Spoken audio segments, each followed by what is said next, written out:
Islamabad airport पर immigration सूरत हाल अबतरी का शिकार है। अक्सर गैर मुल्की काउंटर्स बंद हैं, जिसकी वजह से मुसाफिरों की लंबी कतारें लगने लगी हैं। इस्लामाबाद एयरपोर्ट पर इमिग्रेशन सूरत हाल अबतरी का शिकार है। अक्सर गैर मुल्की काउंटर्स बंद हैं, जिसकी वजह से मुसाफिरों को मुश्किलात का सामना करना पड़ रहा है। लंबी कतारें लगने लगी हैं।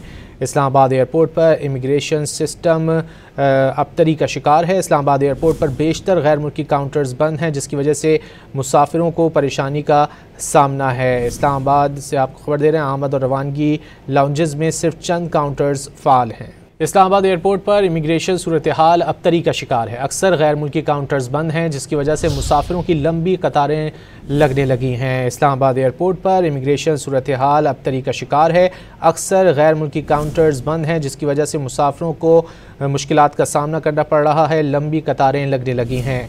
इस्लामाबाद एयरपोर्ट पर इमिग्रेशन सिस्टम अबतरी का शिकार है। इस्लामाबाद एयरपोर्ट पर बेशतर गैर मुल्की काउंटर्स बंद हैं, जिसकी वजह से मुसाफिरों को परेशानी का सामना है। इस्लामाबाद से आपको खबर दे रहे हैं, आमद और रवानगी लाउंजेस में सिर्फ चंद काउंटर्स फ़ाल हैं।